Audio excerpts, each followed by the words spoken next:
बारिश हो रही है। पश्चिम विक्षोभ का असर यहां पर देखने को मिल रहा है। राजधानी रायपुर की बात करें तो राजधानी रायपुर में आज हल्के बादल छाए हैं। अगले 4 दिनों तक ठंड में गिरावट रहेगी। 27 से 28 दिसंबर को उत्तरी छत्तीसगढ़ में भी हल्की बारिश के अनुमान है। देखिए, बंगाल की खाड़ी में सिस्टम एक्टिव है और इसका असर अब छत्तीसगढ़ के तमाम जिलों पर देखने को मिल रहा है। सबसे पहले अगर बात कर ली जाए तो देखिए 27 और 28 दिसंबर को उत्तरी छत्तीसगढ़ में हल्की बारिश की संभावना जताई गई है। और फिलहाल अगर जगदलपुर की बात कर ली जाए तो यहाँ पर तो हल्की बारिश भी शुरू हो चुकी है। यानी कि एक तरीके से यहाँ पर कहा जा सकता है कि बंगाल की खाड़ी में जो सिस्टम एक्टिव है उसका असर यहाँ पर और उसके साथ ही पश्चिमी विक्षोभ का असर छत्तीसगढ़ के तमाम जिलों पर पड़ता हुआ नजर आ रहा है।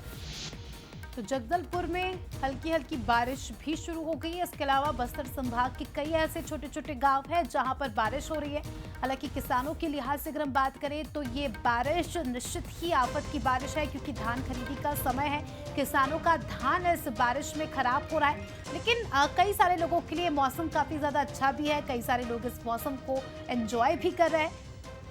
जगदलपुर से हमारे सहयोगी रजत वाजपेयी जुड़ चुके हैं, उनसे जानकारी लेंगे। रजत, जगदलपुर में बारिश हो रही है, ये बारिश राहत की बारिश है या आफत की बारिश है?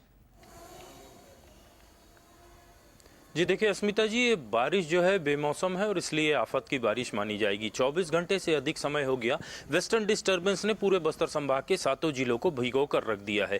24 घंटे से अधिक समय तक लगातार बारिश हो रही है, कभी तेज होती है कभी धीमी होती है। और इसलिए जो धान खरीदी केंद्र में जो केंद्र प्रभारी हैं उनकी चिंता बढ़ी हुई है। ऐसे किसान जो सब्जी की खेती करते हैं, मक्के की खेती करते हैं, उनकी चिंता बढ़ी हुई है। और इसके अलावा छोटे बच्चे जो हैं उनकी सेहत पर इसका सीधा असर पड़ रहा है। लोग सामान्य कामकाज के लिए घर से नहीं निकल पा रहे हैं और ऐसे में इसे आफत की ही बारिश कहा जाएगा।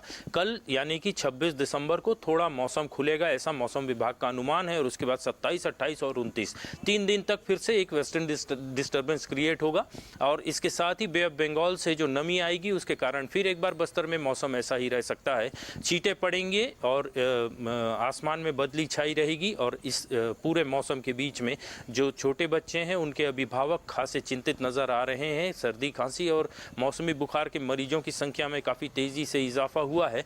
और मौसम जो है इस तरीके से बदला है। और ठंड का पहले ही मौसम चल रहा था, जो न्यूनतम तापमान है वो 9 और 10 डिग्री के बीच में था। और पानी गिरने की वजह से ये जो और लुढ़का है और काफ़ी तेज़ ठंड पड़ रही है। हवा जो है वो काफ़ी उसमें चुभन है और इसलिए लोगों के लिए काफ़ी जो है दिक्कत भरा समय कहा जा सकता है। तो ये कहा जा सकता है कि छत्तीसगढ़ वासियों पर मौसम की दोहरी मार यहां पर पड़ रही है। एक और तो बारिश हो रही है तो दूसरी ओर ठंड की वजह से कहर में लोग जीते हुए भी नजर आ रहे हैं। फिलहाल के लिए बहुत शुक्रिया आपका तमाम जानकारी हम तक पहुंचाने के लिए।